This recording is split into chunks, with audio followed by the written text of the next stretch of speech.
press briefing.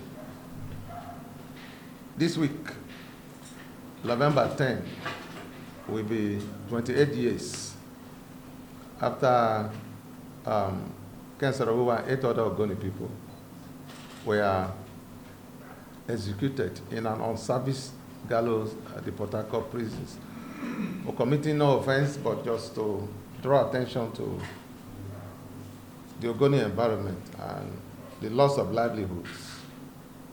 He was not asking for anything different from what other Nigerians are already enjoying in abundance, but so it is to keep his memory alive and to keep government on their feet that we are here to do this briefing. I will read the statement we have, then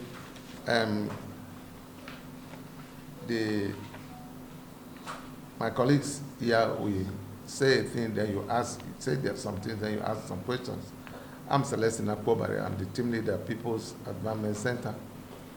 Is Reverend Probe Williams, the leader of Ogoni People's Assembly.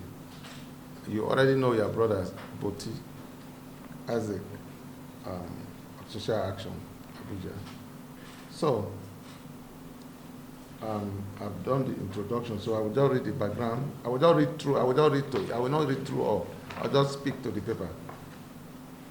In 1990, the Ogoni people took stock of their conditions and found that in spite of the stupendous oil and gas wealth in their land, which had fed the Nigerian elites and the system very fat, that they were extremely poor, had no social amenities, unemployment was running higher, and worse still, the environment was severely devastated by 3 decades of reckless oil exploitation, or what the Ogoni people love to call ecological warfare. In ecological warfare, no blood is spilled, no bone is broken, but more people die than in conventional war. Because what you inhale into your system, the poison you eat and breathe, kills faster than gun that is shot. This ecological war was being launched by Shell and the partners, especially the NNPC. In short, the Ogoni were faced with environmental degradation, political marginalization, economic strangulation, slavery, and possible extinction. They went further to adopt what we now call Ogoni Bill of Rights. The Ogoni Bill of Rights contains several things which I will just mention. We're not looking for an independent, as people claim. First, we're asking that Ogonis will have political control of Ogoni affairs by Ogoni people. By that we mean that, at every point in time, the senator that will represent Ogoni should be an Ogoni man. The House of Rep person that will represent Ogoni should be an Ogoni man. The local government chairman should be an Ogoni man. Then we're talking about adequate and direct representation as of right in all national institutions. That is, Ogonis should also be considered when you are talking about appointments into national institutions. We talked about the use and development of Ogoni languages in Ogoni territory. You know that in the universities today, we are forced to study Igbo, Yoruba, or Hausa. And we are a distinct ethnic nationality. We are indigenous people. So when you go to university, why are other languages not studied? Why? And we're asking that in the curriculum, Ogoni should be there so that our children will not begin to grow up and begin to speak another language. They should be able to speak Ogoni. We ask for the right to protect the Ogoni environment because our environment was dying.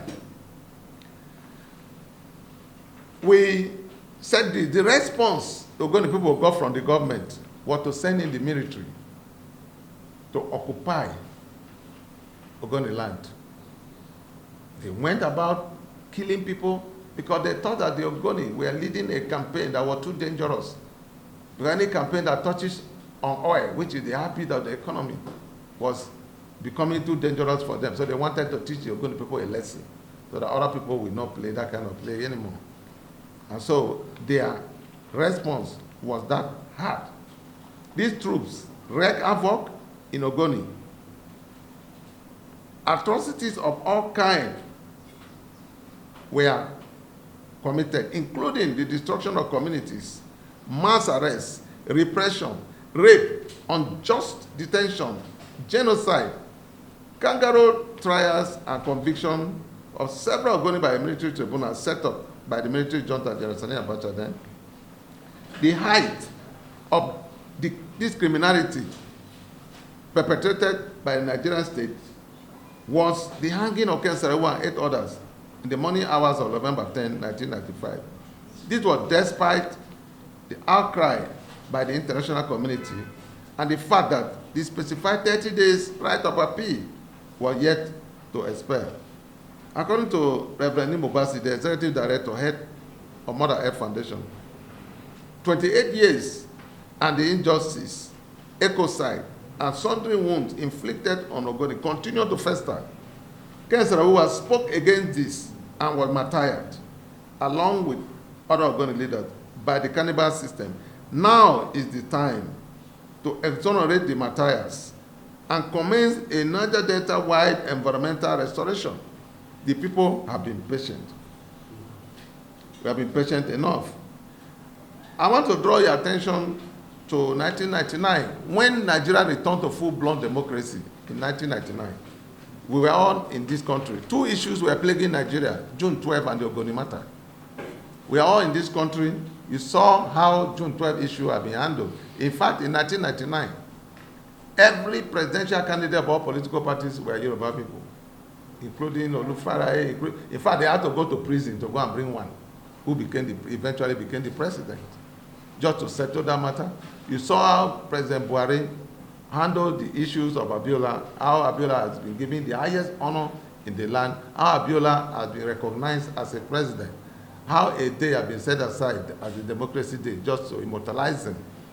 The Ogoni area, nothing has been done. Even one item that is on the Ogoni Bill of Rights, no one has been acceded to by the government of Nigeria. And we are talking about the people whose oil and gas had fed the Nigerian system very fat before the struggle commenced in 1993. One issue I want us to also look at is the issue of a memorial bus. This memorial bus is a sculpture, it's an artwork that human rights groups and persons in United Kingdom put together to immortalize KEN SAROWIWA, to keep in memory. In 2015, that was 20th anniversary of the murder of Ken, we requested, Ogoni Solidarity Forum requested that this ball be brought to Nigeria so we can use it to celebrate the anniversary. And they graciously accepted and brought it. When it arrived in Lagos port, it was seized by the Nigerian customs. This is an artwork, a bus, caricature of a bus that does not have tire, does not have engine, just an artwork that has no harm. And you know what? The head of the Nigerian custom at that time, Ahmed Ali, was the only military officer that was on the tribunal that sentenced Ken to death in 1995. So you didn't imagine how you will be alive to see somebody he killed in 1995, being celebrated, something coming, and they just seized it. We did a petition to the National Assembly. The National Assembly, in a plenary, on Tuesday 19, 2016, said that the Nigerian Customs should release the bus unconditionally to the Ogoni people. When Ahmed Ali refused to honor the National Assembly, we proceeded to the Federal High Court in Ikoyi, Lagos, in 2017, precisely 28 April 2017. On 20th April this year, the court ruled that the bus be released unconditionally to the Ogoni people. As I speak, that artwork is still in detention by the customs of Nigeria. This is the same custom that is giving out this country to people in the name of business. They give them, they call it waiver or whatever they call it. All the big men, you are hearing their names. They are not paying any duties on anything that they bring to this country. The same custom, giving it to them. But KEN SAROWIWA, a man that has worked so hard for Nigeria, something sent in just to immortalize him was confiscated, just like that. In fact, a box of flyers, harmless paper, flyers that came through DHL, the DSS seized those parcels. Till today, we have not seen it. And I don't know how a government can be so wicked to one of their own. What faith do they think that the Ogoni people should have in this country? Since the creation of Rivers State on 27 May 1967 till today, no Ogoni man has been governor of Rivers State. No Ogoni has been deputy. No Ogoni has been speaker. No Ogoni has been chief judge in a state where Ogoni is the majority. Ogoni is the most educated in that state. So we think that government should, as a matter of deliberate policy, begin to see how to address the Ogoni issues. The government of Nigeria deliberately handled the June 12 issues. They should see what they can do. Government to sit down to think of what they can do. Fortunately for us, President Bola Ahmed Tinubu was part of the Ogoni struggle. In fact, if you look at his head, the back of his head, there's a bomb on the back of that was an injury he got when he was leading the struggle for Ogoni people. Let him deny that the wound on the back of his head came from the Ogoni struggle. He was there at the front. Now he has taken over. He should begin to see what he will do to readdress our problem. Prayers, which are the last aspect of this address. We want President Bola Ahmed Tinubu to review the so-called